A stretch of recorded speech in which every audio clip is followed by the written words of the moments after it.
I did the, in hindsight, rather stupid thing of establishing and trying to grow 2 businesses at once. I mean, how stupid is that? I feel like my journey so far makes sense in reverse and I can piece the things together. I'm not sure it ever felt like that at the time. Shall we go? Stop looking at me, guys. Stop looking at me. Fucking weirding me out. Both like that. We're taking you're in charge Yeah, here, yeah, mate.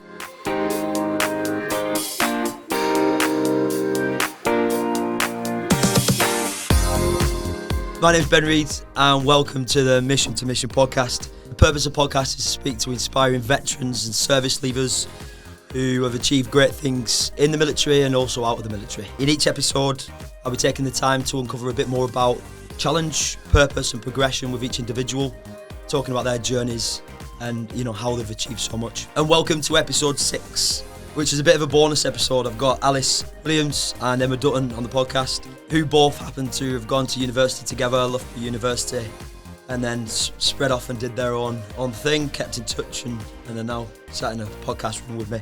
So Alice, she left the army in 2019 after almost 10 years. She was initially in the REME and unfortunately moved across to QDG. I'm ex-REME, but it's a great thing what she did. She was the first woman to transfer to and serve with QDG. Before that, Alice was a competitive gymnast.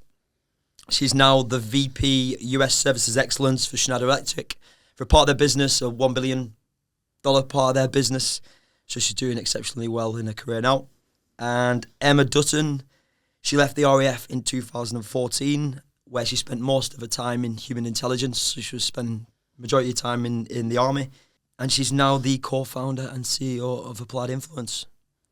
It'd be great if you could both just give me a bit of a rundown. We'll start with you, Alice, on your military career and kind of how you progressed to where you're at now. Thanks for the intro, Ben. It sounds a lot grander from someone else. So thanks for picking us up before we start.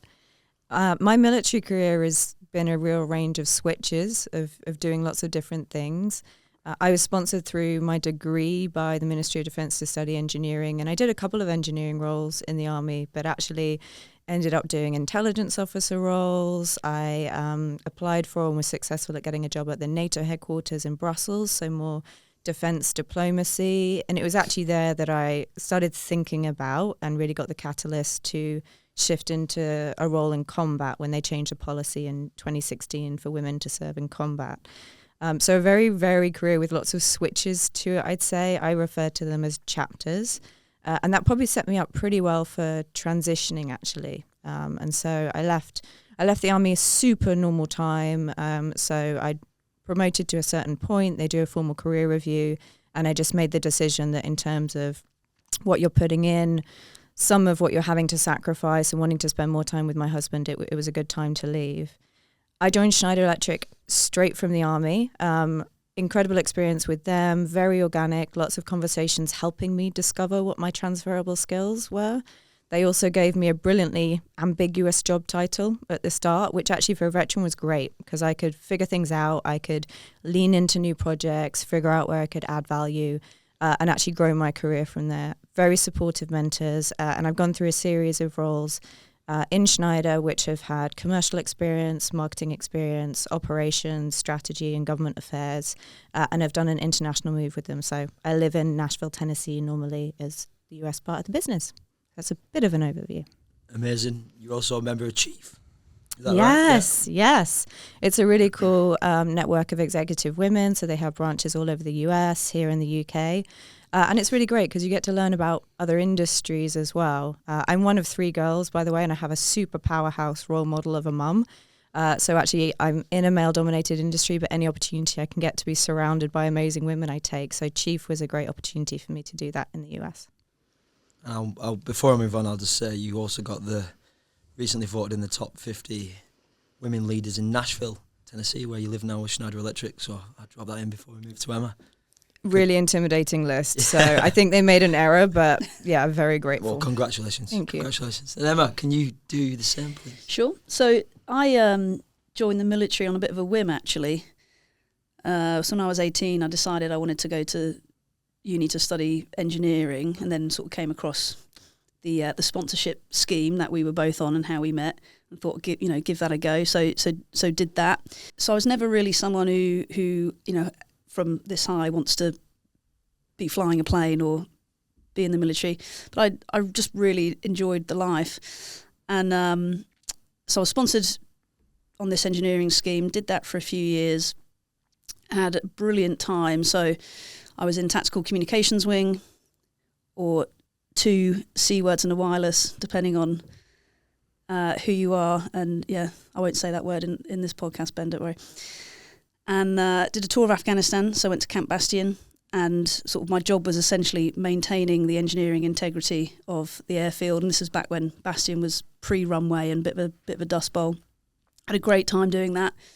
I wasn't a particularly good engineer, I don't think. I wasn't particularly passionate about engineering. I love problem solving. I love working with people and leading the team. And I had a great team, a really supportive senior NCO who was sort of my first experience of having that really positive, strong sort of working relationship with someone.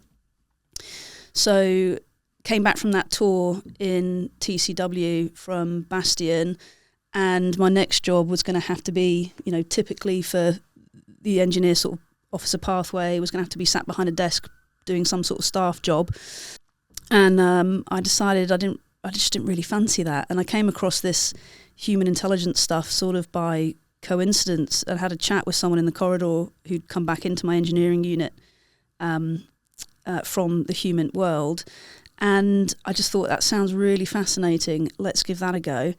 It's sort of, when you distill it down, it's basically, talk to people, build relationships, get them to tell you things, and build some trust. I thought, I think I can do that.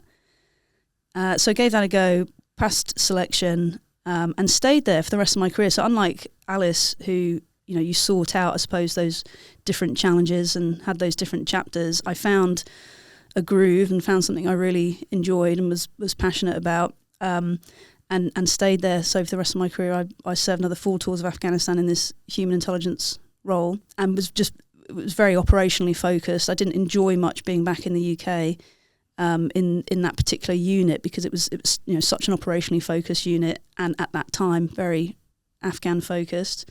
And then in 2014, when my short service commission was up, I did an extra year, and then my short service commission was up, and I already knew the military was never I was never going to be a lifer. I didn't want that. There was other things I wanted to do.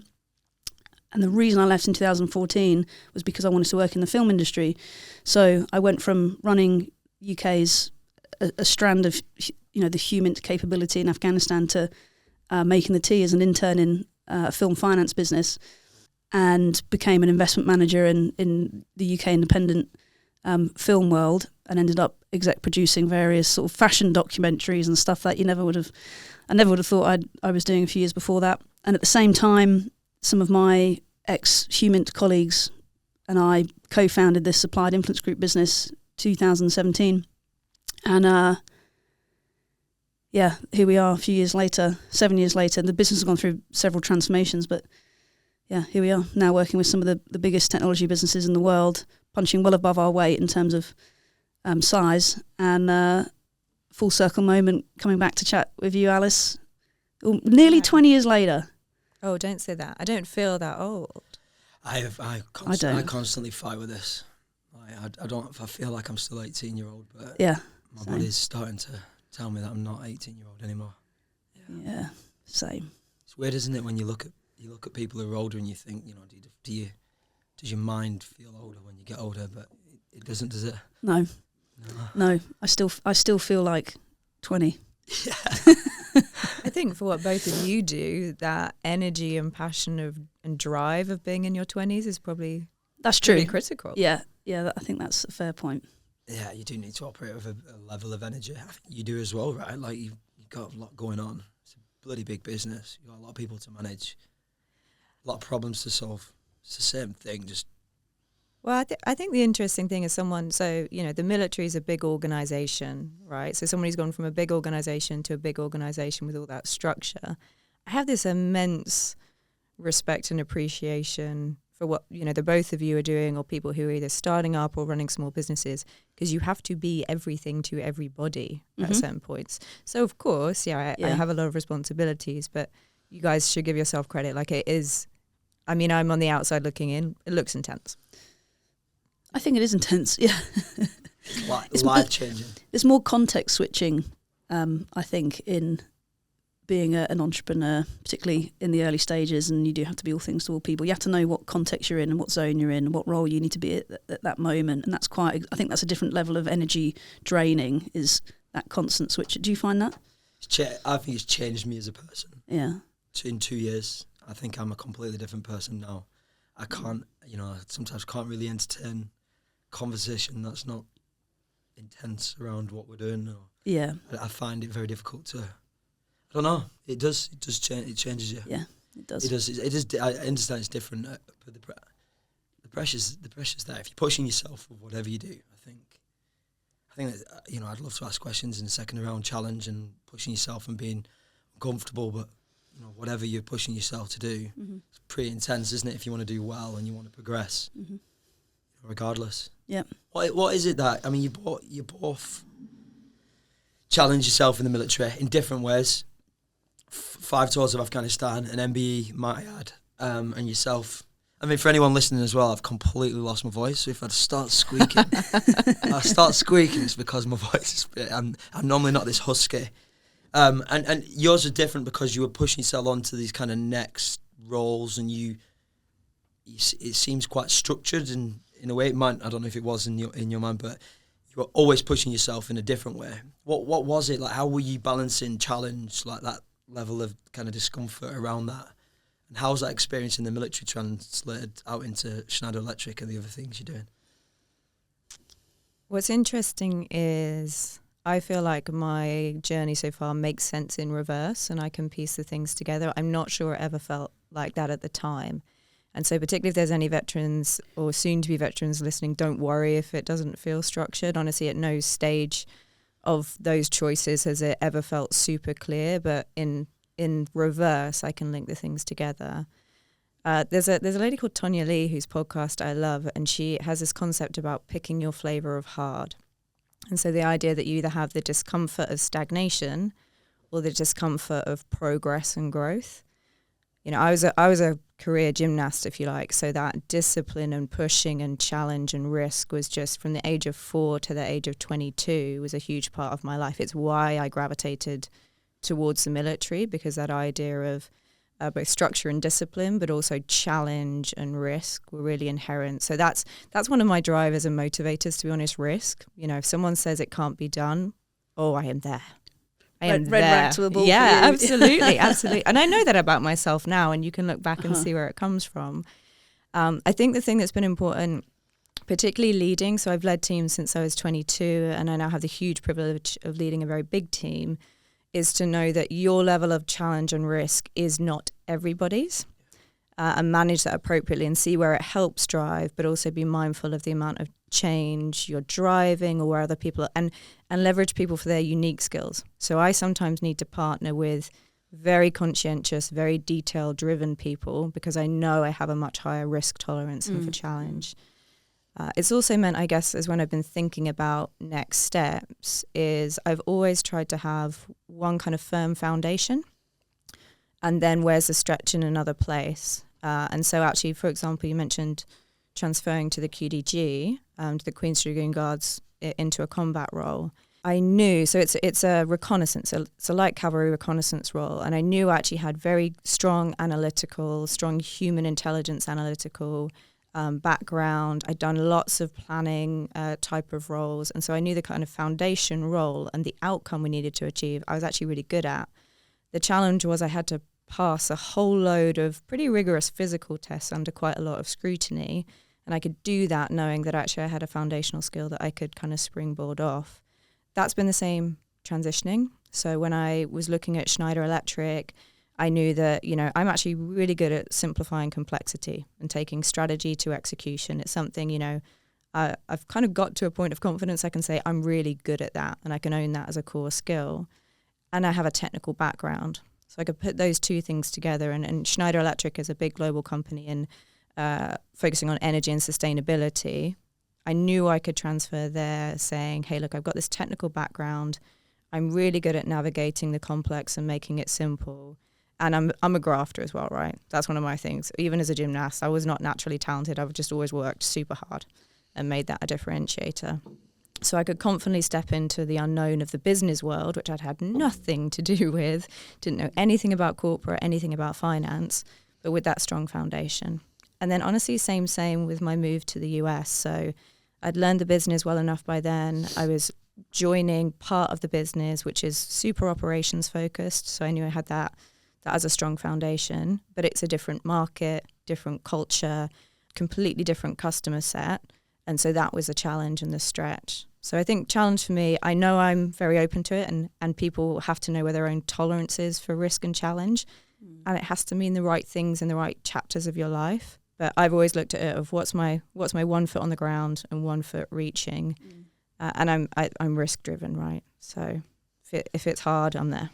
Which is absolutely an entrepreneurial mindset as well, isn't it? Like taking a hell of a lot of risk. How does that translate then to you? Because Emma, because jumping in, I know what it's like to jump in to do your own thing. You've obviously got the comfort of actually that business structure was kind of around with other human people around what you'd done in the military, right? So I assume you had a certain level of comfort with the subject matter.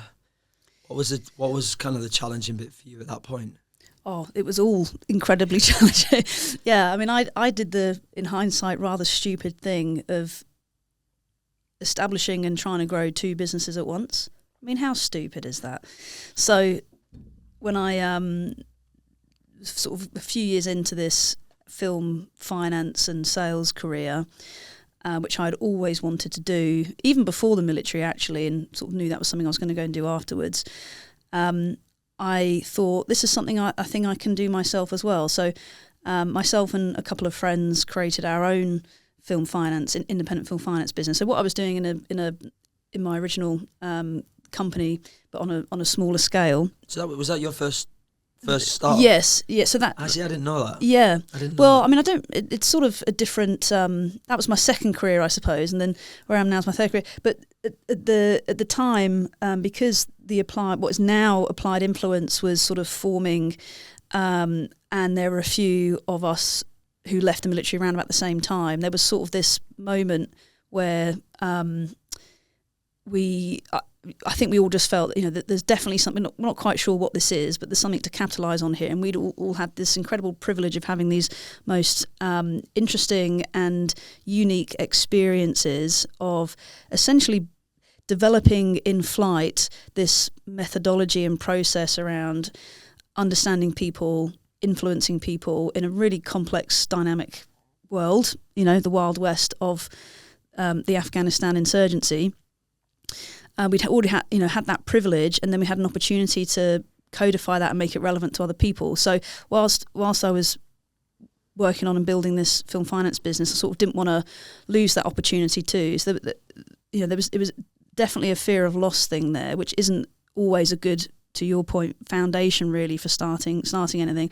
But I'm glad in hindsight that we did it. But it was really, really difficult because when you come out of the military, I feel like, there's just, you just don't really know much else other than what it's like to be in the military.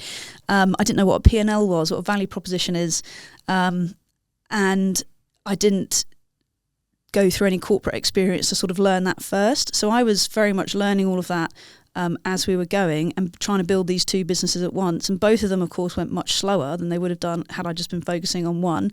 But me being me, wanted to do both, and I hadn't learned that excellent lesson around having 1 foot placed on the ground firmly first. I had both feet firmly in flight on 2 very different things. So that was incredibly challenging, from a additional context and trying to apply the same lessons to 2 very different contexts at the same time. But eventually, decided for lots and lots of reasons to go all in on what is now, Applied Influence. And absolutely, the right thing to do. It's funny. To me, it's funny when you see people trying to be super deliberate on what they do when they get out of the forces. So, like, this is the thing I want to do. You know, I want to go and be. And that was me. I did it. You know, for those that don't know me, that my brother was in technology sales, software sales. He was in the artillery, so I followed him. You know, and that was the thing.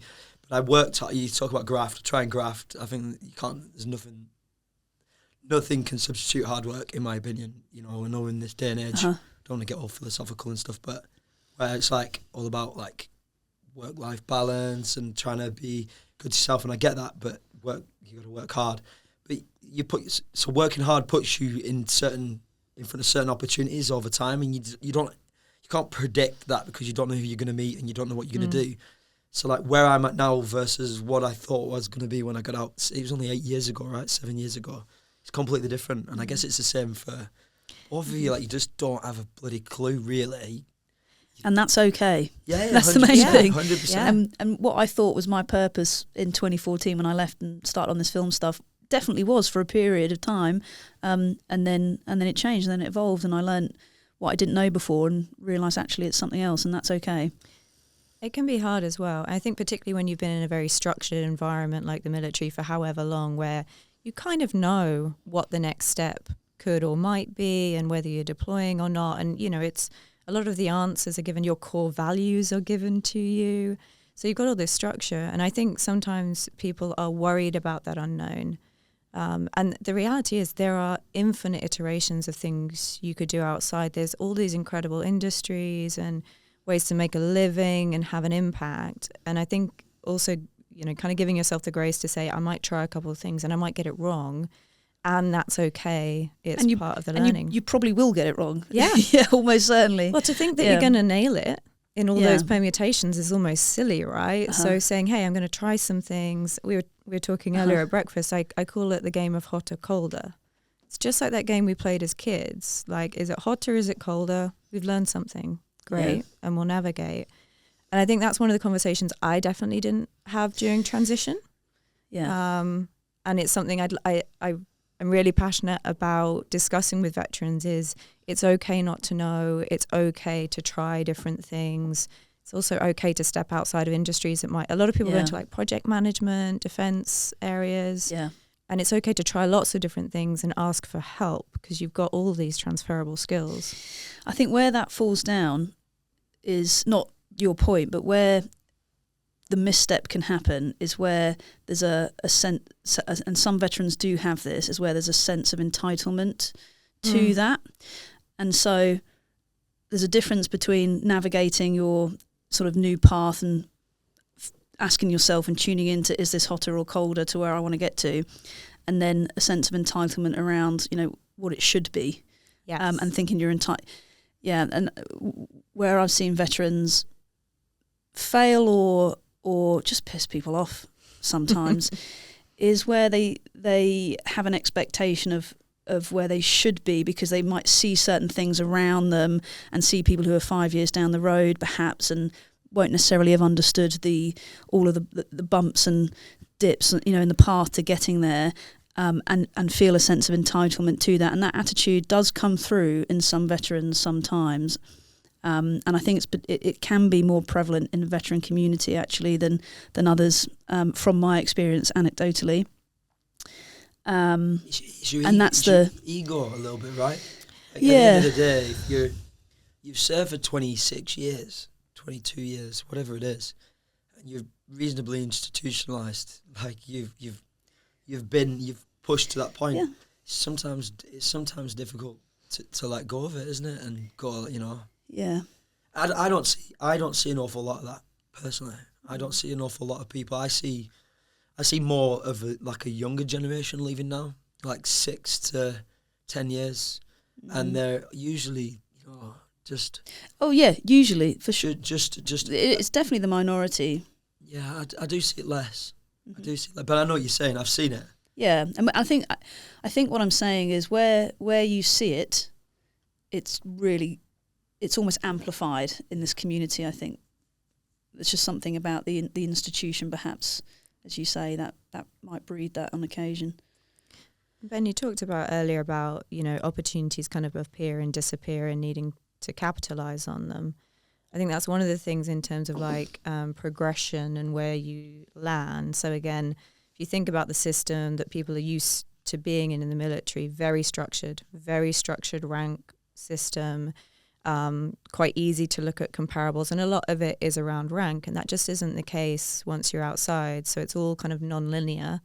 And I think probably the example I see is where people will talk to me about a certain title that they're after, rather than, you know, what type of impact do you want to make, what type of team do you want to be in, what responsibility do you want to have.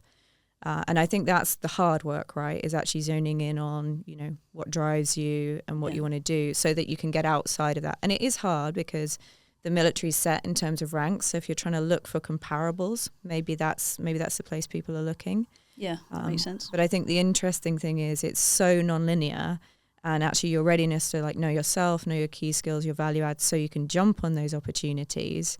It's non-linear in, you know, it's hard, right? So that can be challenging for veterans to understand, but it also can create huge opportunity to accelerate if you know yourself well, if you've done the work, and if you're a grafter. So it's kind of pros and cons, but I know what you mean. You see it, and I think the example I see is where people say, I want to be a director, I want to be a vice president, I want to be a, you know, insert role title. Yeah. And there's nothing wrong with mapping that out.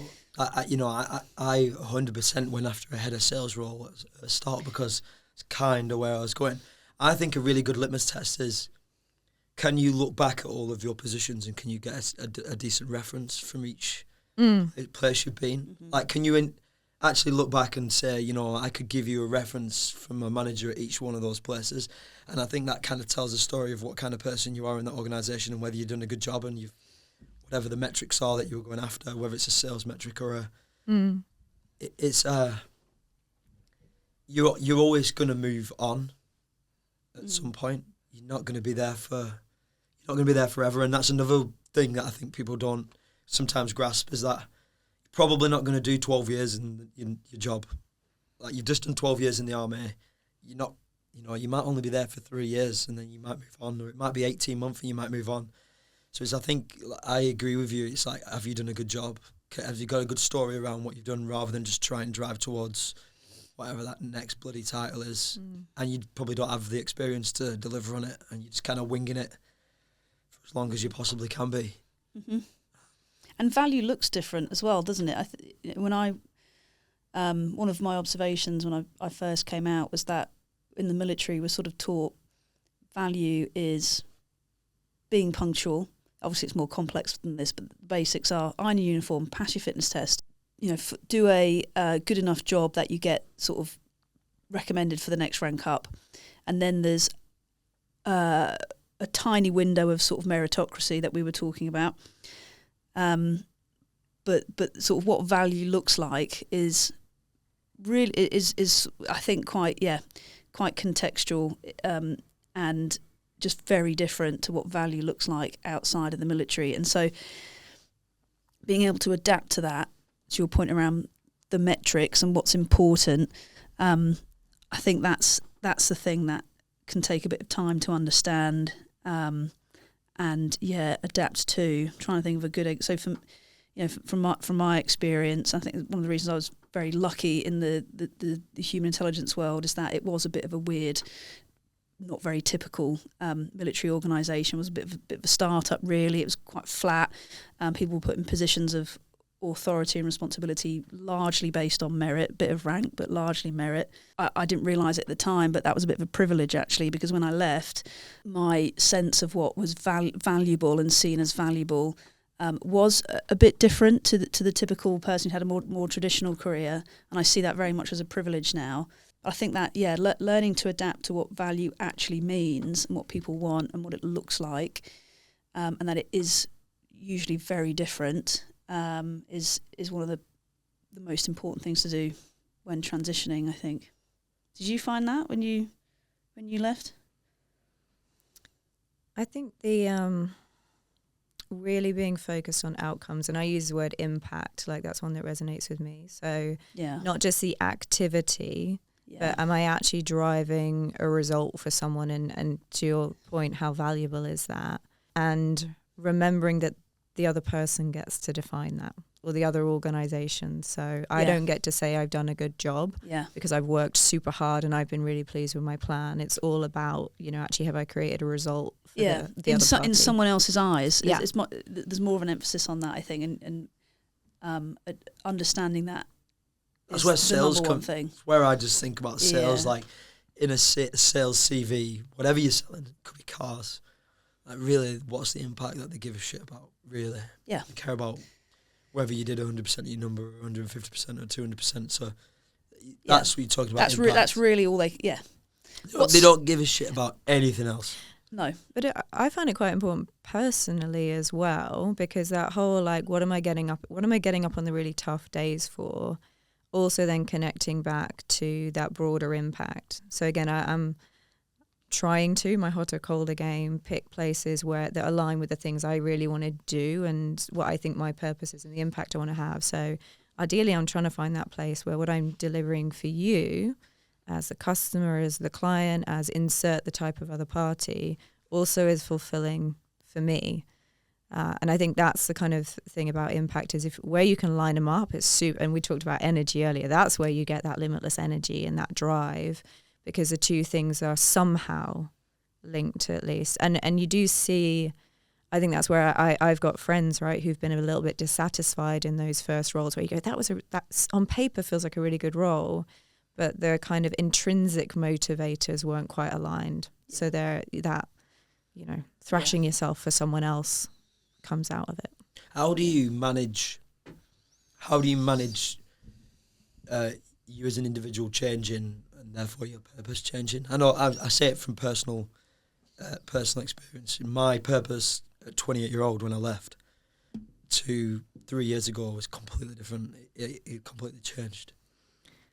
I think this is the hardest, most important work that not only people should do on transitioning, but do repeatedly and come back to, and know that actually you're going to learn yourself more over time. The more experiences you have will point towards more clarity on it. But it's deep introspective work that you've really got to do. We were both talking about earlier the Ikigai framework, okay? And I think, you've got the commercial version, which is the hedgehog, where if you overlap, what are you passionate about? What are you great at, and what does the world need? And the overlapping circles are how you start to pinpoint where can you really add value and use your unique skills. And that work is hard, and you get to know yourself more. And so I do that on a kind of yearly basis. I'll just come back to it, and I'll learn that I've got new skills, or actually I don't like using certain skills, or I can't necessarily add value in that area. The other thing that I found when I was trying to be like, what are my actual drivers? What do I really care about? Is if you think about what you think about often, and I also started noticing what got me angry and what made me mad. And so my biggest driver is equality for women and girls.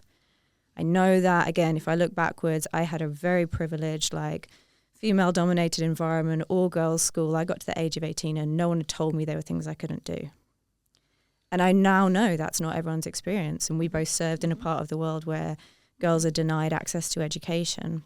And human rights generally. Yeah. And so that's a massive driver for me. And I pinpointed it by going, what stuff makes me angry? And it was when women were discriminated against.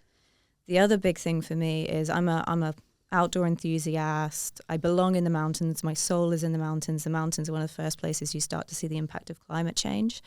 So sustainability is a big piece for me. And so I kind of knew if I could be working in either of those two tracks, I'd feel good, even if I'm doing the boring, mundane stuff, right? Because that happens in every job. If the overall purpose is marching towards one of those, I'd feel really good about what I was doing. And I'm lucky where I work now is sustainability business. We're trying to deliver sustainability through digitization and electrification.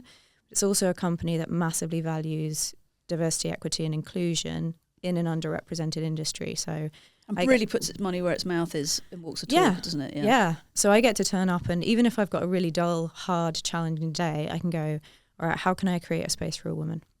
How can I make this conversation better? Schneider aren't afraid to make mistakes as well. Yeah. That's what I see. They're a big business that's willing to put it out there to do something different. And have hard conversations. Yeah. So one of the privileges I have of working in the US at the minute is there is a very accessible, open conversation about ethnicity that I just didn't have access to in the UK. So I'm getting to have great conversations about what has your lived experience been as a black person in the US? How can I do better as an ally? You know, how can I support and advocate for, and how do I think about this when we're thinking about opportunities in hiring? And so again, it's a company that's prepared to have some really hard conversations with itself, which is a culture. I think cultural fit for veterans is a pretty important thing. And also just going into it knowing that what is normalised culturally for you now is going to change. So what might be a cultural fit at the outset of your transition is probably not what's going to be a cultural fit in 5-10 years time as you grow, as you're less institutionalised, as you see more of different industries and things. So yeah, I completely agree, and it will change, and know that it will change. Your personal situation changes. Yeah. I didn't have a son 2.5 years ago. You know, like how has that changed you? I find myself wanting to be less away from him as he gets older. I don't think dads are supposed to say this, but I'm going to say it because I don't care. Why dad's not supposed to say No, that? this next bit. The first year for me is a little bit boring. It's not really great. Like, they don't want much from you as a dad. It's not, I don't think, the best experience as a dad. But as they start to get more mobile, more, you know, they've got more awareness, and you start to build more of a bond. So I'd say the personal thing for me, obviously, is my son. And, like, I don't really not want to be there for 6 till 8. And I do bath time. My wife will argue with me because sometimes I'm sat in the office, but I'm generally there, and that changes what you want to do, right? Like growing a business, you know, I'm gonna have to be aware. Yeah, there are sacrifices. It's like, it's like interesting what you're saying about what makes you angry as well. Like the things that make you angry. Like aligning the purpose for me is the number one. Yeah, but you can't find your purpose if you can't support your family. Yeah, and that's that 1 foot on the ground thing, which. So it's all well and good saying, go and find your purpose, but if you can't financially support your family, then you've got to sacrifice the purpose to go and earn a wage to support your family, you know? Yeah. So, like, it's not as easy for everybody to go and find this thing that they love because they need to pay the bills, you know?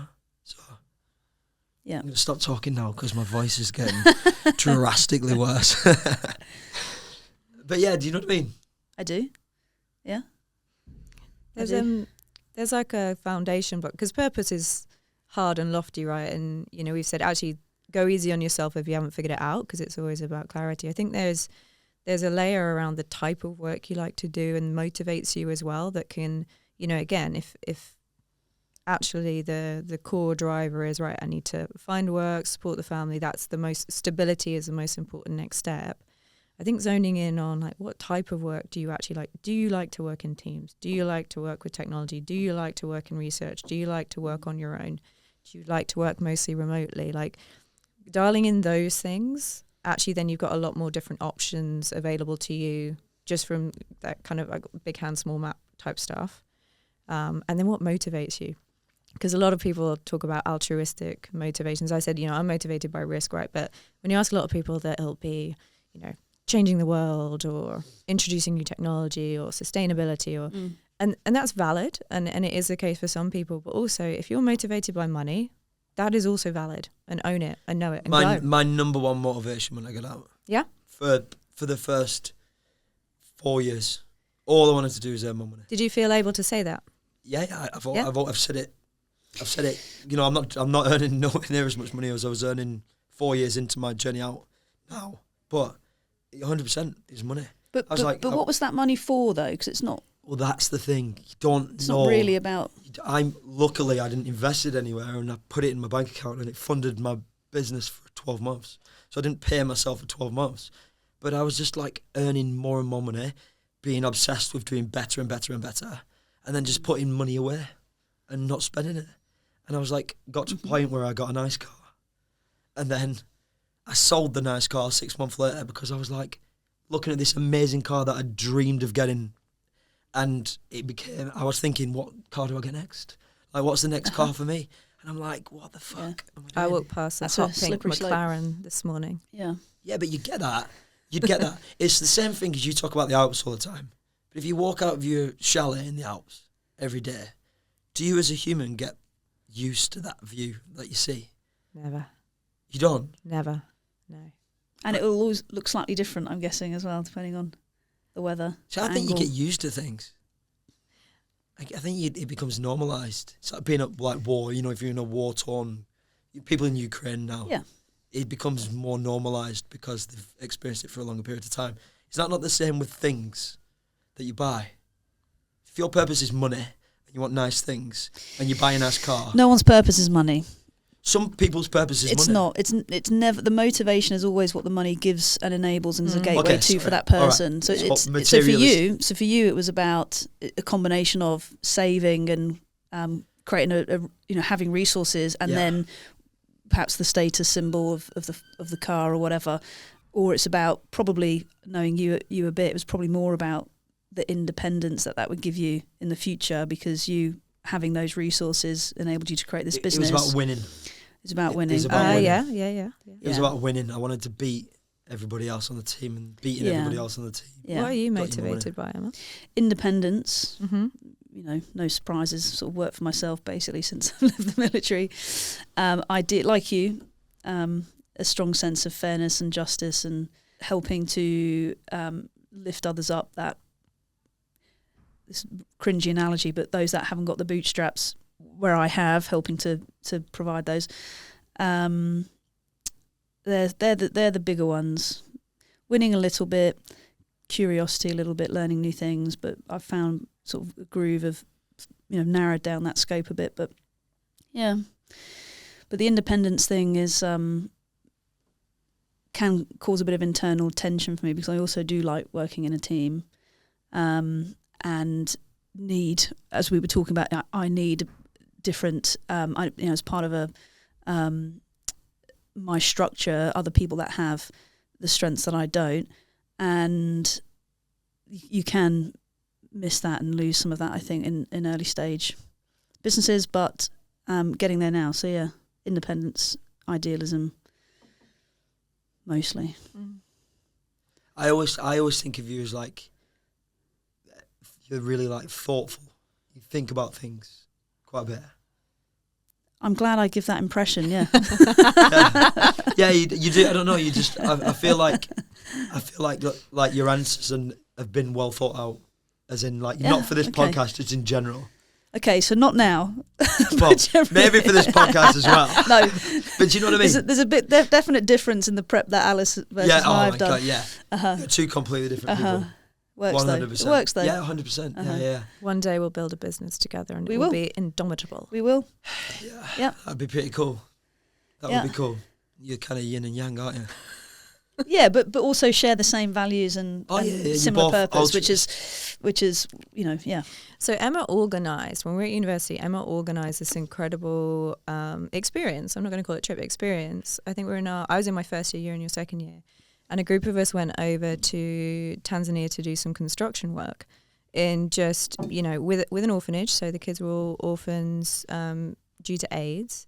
And it was this incredible experience that, Emma was the visionary, inspirer, organizer that actually then lived on. So I went on that and was just wowed by the whole thing and thought it was amazing. And I organized the next year's trip to Peru, and then someone else picked up and organized the next year's trip to Thailand. And I think there's that thing of the ripple effect in creating waves and not necessarily knowing at the time the follow-on impact that it's going to have with people. It sounds like all I gave to Emma in our time together was introducing her to Port Salut, but and you made sure I passed my first fitness test as well. She gave me this aspiration for travel and community and impact. So the reason I was inspired to, drive that experience home was because, if you remember, I had a similar experience the year before and was very, very, very lucky and privileged to be part of a exped to the west coast of India. Originally was meant to be around, because we were all obviously engineering students, we were building boats, dragon boat, and then racing dragon boats with the Indian Navy. And then the tsunami happened, Boxing Day 2004. And so it morphed into this build boats in the Indian Navy, have some fun racing, into let's go and build some fiberglass fishing boats for the villages in the area that have been completely decimated. And that's how strong that wave was. This is the western side of India, so that the wave had come underneath India, bounced off Africa, come back and hit the west coast of India, because the west coast of India is on the other side of where the tsunami was. That's how powerful and devastating it was. And by the time we got there, it was 3 or 4 months later, and there was still massive boats in the trees, kids' shoes sticking out of the sand, black beaches where the sand had been covered in the ash. And then I thought, fuck, I can't now go back to my actual normal life, having experienced this as incredibly naive and green 18-year-old. And I suddenly smacked me in the face what privilege actually was and meant, and then decided needed to do something else, and that's what became so that to your point, like the ripple effect. I only was inspired to do that and put the effort into passing it forward, driving that trip, because I'd been inspired by, so that I think that's something we definitely share about. Our purpose is, now I've learned that ripple effect and how powerful it can be, trying to continue that. I found the first year after I left, this point around when you've been out there and you've seen it and you realise your own privilege and you really see some of the things that, need attention in the world. I found my first year after leaving the army quite challenging to then reconcile with what would be considered crisis conversations in the business. And I remember having this internal railing of, God, you've got no idea. You've got no idea, some of the things that are out there. And that was something I had to really work on, because again, you sort of, and I don't know if you guys had this, but I remember having that. I've served overseas, I've been on deployments. I felt, really passionate about supporting areas where the, misfortune had either hit or are still developing. And I had this real reconciliation on leaving when I'd end up in these tense conversations in the business environment, or even conversations with family, and you'd be like, God, this is so unimportant. And I actually had to reconcile that and almost get over it a little bit, because that was the world I was in. But I think for veterans, it's kind of knowing that is something you might need to grapple with, and speak to other veterans about it as your outlet, because it is a different environment. And again, what's considered a crisis or a challenge or very high pressure or very stressful is a different calibration once you leave. And also I've found that can be, because it builds grit, doesn't it? Those experiences and those environments, and what becomes normalised to you as a crisis is so alien to most people, and your resilience and grit in most people, not all veterans, but majority of veterans, the average grittiness is significantly higher, and that really that's an advantage in most respects, I think, in a business environment, as a startup founder, for sure. But there are some darker sides to that, which I've learned, and I think is really important to watch out for, which is when you're super gritty, which I know all three of us here are. We're probably off the charts. If we were to do the grit scale, we'd probably be all 11 out of 10. The dark side to that is knowing when to say no to something, and something's gone too far, and to qualify out as something, and persisting too much when actually the right thing to do is to quit, and that's okay. That is okay. And we don't have a fail culture in the UK though. Yeah, we don't have a fail culture in the US. They've got a fail culture. A business fails, and it's like, well, I'm going to go and do another thing, right? Yeah, and it's celebrated in a different way, for sure. Here it's failure, in the UK it's failure. Do you find that? So when did you feel that difference in sort of the normalisation of failure? It's in the same business. Not so. I think there's the fail fast mentality there, but it's that if you're going to do it quickly and move on. Yeah. For sure. About the venture space, because that's what I was more talking about. The venture space in the US seems like all or nothing. Let's go for it. Like, if it fails, it fails. Whereas in the UK, I think it's a bit safer. I think there is a very, and this is something I'm learning about the culture, so it's true capitalism, to be honest, is the best way to describe it. So that actually the American dream and the idea that you can achieve if you go after is very, very real. And that does drive a culture. It drives an ambition. It drives a speed. It drives a hunger, but also a turnover. I think the environment and the culture for startups is actually really strong in the US. Firstly, in terms of, just tax basis, right? It's a better place to be a startup. But the support networks and that understanding of iteration, and it's very fast iteration, right? So they have that ability to move very, very fast when iterating businesses. And there's just the volume, right? So there's just a much bigger volume because it's massive. I always joke with my American colleagues, you call it a country, it's a continent, right? You're talking about a continent. And so I think you do see that, and it transpires into big corporate, right? So we have, this hunger for a startup mentality, and we have lots of kind of innovation cycles and innovation teams. And they'll try and incubate that, right, so it doesn't get weighed down by the wider corporate. But sometimes you have that clash of we want to be fast and innovative, but then you've got 140,000 people globally that you're trying to deploy it across. So it's an interesting mix of the two. I'm going to move on a little bit. I'm going to move on because for those of you who don't know, Annabelle will be in the background now. There's our producer. Cursing us. Yeah, cursing us. Sorry, going Annabelle. off on tangents. Yeah, it's good though. It's good. Just like to keep her on edge all the time, and my voice is steadily deteriorating as we speak as well. I want to keep on. We've spoken about challenge. We've spoken about purpose quite a lot, and we've spoken about progression. I think I want to stay on purpose one sec because there's one thing I want to unpick with yourself is around coaching. We haven't mentioned that you do a lot of coaching. You've got your own coaching business. Why? What makes you what's making you tick? Why do you want to do that? So I think this is my growing as a leader. And so I went through Sandhurst Leadership Academy. I guess for the first year and a half of my military career, I tried to lead in that way. But you can't see on this camera, but I'm 5'1" on a good day. And I couldn't be an authentic leader in that way. And I found myself gravitating more towards, I'd call it that real empathetic servant leadership in the start, where I loved really getting to know people. And I loved really holding the mirror up and saying, do you know how incredible you are? That's my analogy for it. And it's super interesting when you do that for people, what they can go on to achieve. And again, always looking backwards, I think a lot of the successes I had as a leader was actually more helping other people unlock their own potential. And then the results come, right? So if you focus on every individual being somewhere where their unique skills can be maximized and they feel excited about what they do and they truly unlock their potential, that's what leadership is for me. And you get the results. And so, it's that getting to know people, making sure they're in the right seat, that we can use them, with all of their gifts, and then saying, get out your own way. You're brilliant. Go and be brilliant. Imposter syndrome, such a, in sport, I imagine when you're doing gymnastics, when you're in the floor, when you do something great and you're kind of confident, everything comes a little bit easier.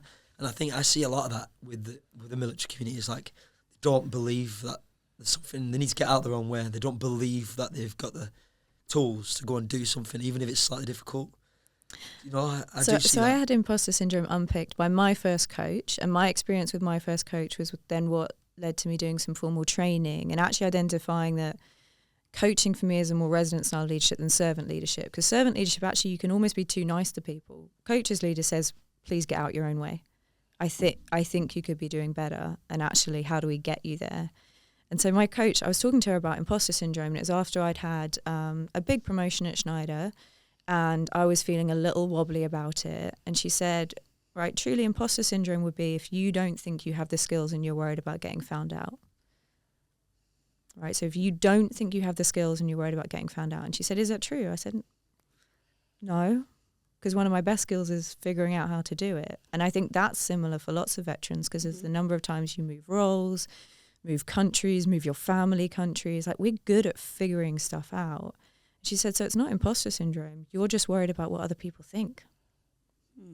And that's a whole different thing to unpick with a coach. But she said it's not imposter syndrome because you believe that you'll figure it out. But what you're worried about is other people thinking you good enough. What people think along the way whilst you're figuring it out. Yeah, it's so true. Yeah. It's so true. And it stops you from doing things. It creates inaction. And stagnation, for sure. Stagnation. For sure. Yeah. Amazing.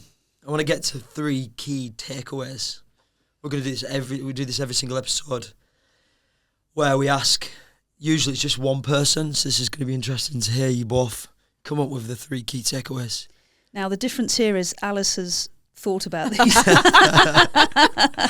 I have mine prepared in red italics Whereas on my notepad. Emma has not.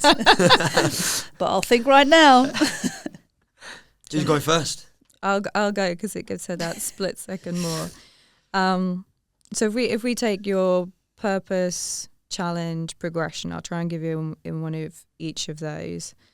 I think my main takeaway with purpose is to know you got to think about it often, think about it deeply, and as I said, I think actually noticing what kind of gets you going either positively or negatively is a good way to tune into it. So that was my main one on purpose.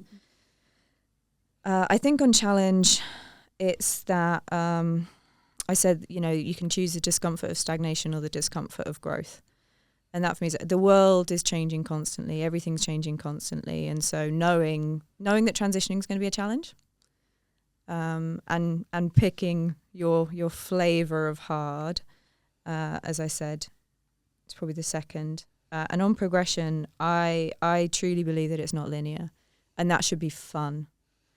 Right. So again, if you can get super clear about who you are, what you're great at, and what you offer the world, and then you're in a great space to jump on those opportunities when they arise, because they turn up and they disappear really, really quickly, and that should be fun. So you get to define what progression means to you. Yeah, that's lost on people sometimes, isn't it? The fun bit, including myself. You kind of, you forget that it's all a game that you're playing. Yeah. What are your takeaways? What's the first one? Purpose. So for me, knowing that your purpose is almost certainly going to change, it's okay to not know what it is. And the sort of, I think purpose gets a lot of attention. Like, there's a lot of freight, like the ikigai stuff, and those things can be useful tools to help you think something through. But just don't get worked up about not knowing what it is. That's okay. You will figure it out, and it will look different to you in 10 years, 20 years, etc. There might be sort of a North Star that sort of pierces through as a thread from everything. If you're lucky, that might be the case, and that'd be very clear to you. But it's okay if it's not, and as long as you tune in, as you say, to whether you're hotter or colder towards your enjoyment and satisfaction, then that's okay. What's next? Challenge or progression? Challenge. So, what did you say? You said, okay, no. No, I'm just trying and to. Here lies build the on. lack of prep challenge. No, I'm just trying to build on what you said.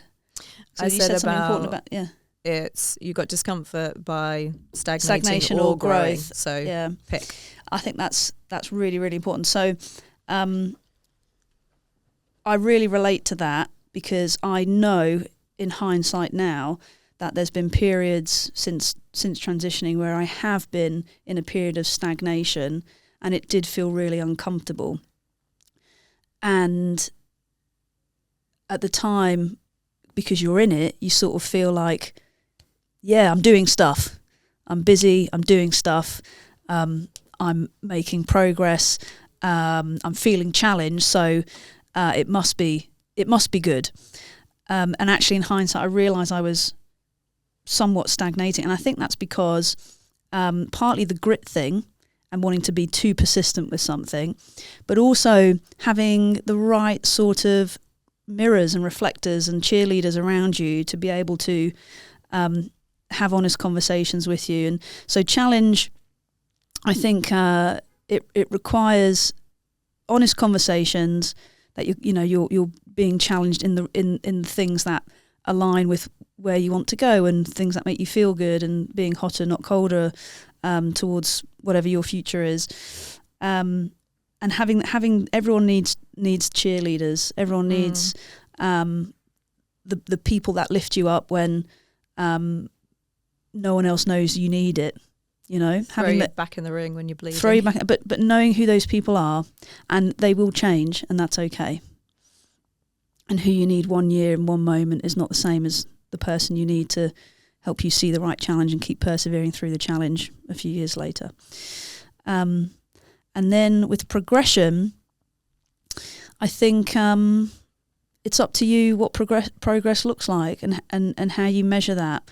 There can be so many ostensible measures of what progress should look like what car we're driving, because that's what progress meant to you. Is I've hit my target, got the bonus, I've got the car. I'm a sales guy. I know, I work with those people every day.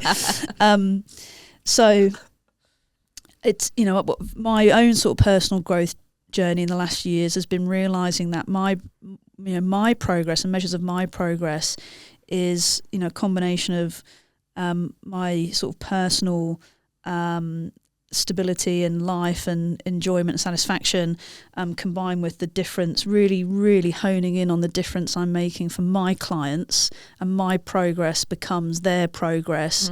And I really deeply care about making them successful, and when I see them progress, I know that that's my measure. So that's definitely sort of my metric for progress now, and it wasn't that 5 years ago or 10 years ago, and it probably won't be the same in 10 years, but it's whatever progress is, measure it by the things that matter to you, not what you think other people are going to measure your progress by. That was really, really good, considering off the cuff. It was off the cuff. Inspired by Alice. Inspired by Alice. Amazing. Both of you, amazing. Alice came all the way from Nashville just for this podcast. Just for this. For nothing else. No. For this. And to see me. No, just for this. Just for this. Cheers. Not for you. Not for you. No, honestly, thanks for taking the time. I know you're both mega busy. It's been super interesting. Apologies about my voice. Hopefully next time we do this, when we run it back in 6 months, my voice will be better. Part two. I could do a podcast with you two. Yeah. I'd like to just chat with you two. We can interview you next. You interview me next. Yeah. Yeah, that'd be intense. Yes, it would be. Yeah, 2 different types of personalities, yin and yang. Like. We'll prepare for that. Yeah. Nah. No, amazing. Thanks so much, guys. Thank you. Thanks for having us. That's been fun. If you enjoyed the episode, then please leave us a 5-star review and share the episode with your friends. If you want to meet more people like Alice and Emma, then join the Redeployable community. I'll see you next time.